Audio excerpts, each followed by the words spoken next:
Bonjour à tous, c'est Infanterie 164. Je suis Nathanaël et dans cette toute nouvelle vidéo, nous allons parler de la bataille de Verdun. C'est parti.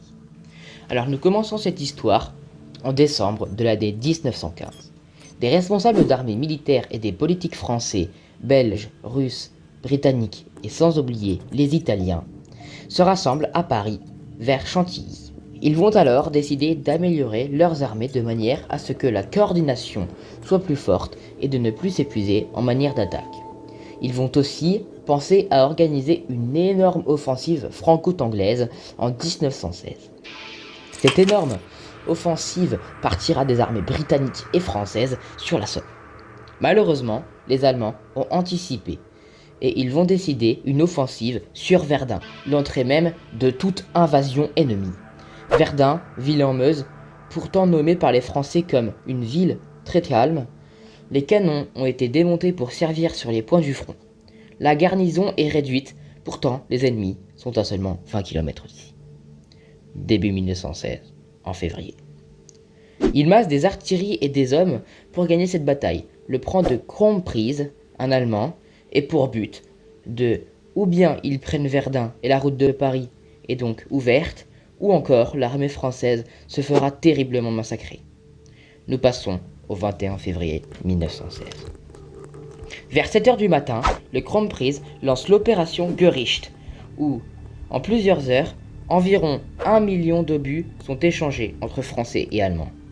À 160 km, les soldats tenant les Vosges entendent des bruits de tir. Ils sont terrifiés.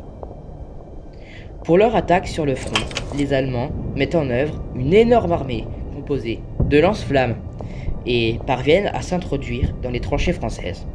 Ils y rencontrent alors une petite résistance française, mais les Français sont battus sans trop de mal.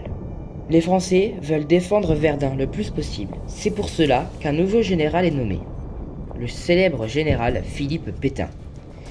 Il mettra en œuvre sa stratégie défensive. Son ordre est de se retrancher et surtout de tenir force. À force de mourir, les hommes manquent à l'appel. Le commandement institue le tourniquet qui est pour but de faire passer tous les régiments, y compris le 164e régiment d'infanterie. Environ 12 000 camions sont demandés et pour déplacer troupes et une voie ferrée amène chaque jour environ 2000 tonnes de défense pour Verdun. Français et Allemands se tirent 300 000 obus chaque jour. Environ 20 millions pendant cette bataille. En mars 1916, à Verdun, seuls les aviateurs échappent à l'enfer des tranchées. Les pilotes ont la maîtrise du ciel. Pour les aviateurs, la réalité les rattrape vite. Ils ont ainsi les mêmes chances de mourir que dans les tranchées. Sans parachute, ils volent au-dessus des lignes françaises pour photographier positions ou même les bombarder en essayant de se défendre contre la chasse française. Les Allemands afflattent aussi les ballons. Il leur faut donc beaucoup de courage. Les rôles des ballons est essentiel. Reliés au sol par des téléphones, ils dirigent les tirs. Il faut enlever les Allemands du ciel. En environ 3 mois, à Verdun, l'aviateur français reprend le dessus. Après 4 victoires de l'air, les Français sont appelés des As. C'est une guerre impitoyable se terminant dans la boue, comme les tranchées en avril 1916. La terre de Verdun, labourée de 4 obus, au moins toutes les 2 minutes. Le No Man's Land, la terre déserte, est un espace plus que mortel. À Verdun, pendant 300 jours et 300 nuits, les Allemands attaqueront Verdun sans répit et les Français gagneront et se battront jusqu'à la mort. Voilà, c'était Infanterie 164, nous avons un petit peu parlé tous ensemble de Verdun. J'espère que cette vidéo vous aura plu, si c'est le cas, n'hésitez pas à vous abonner. À la prochaine.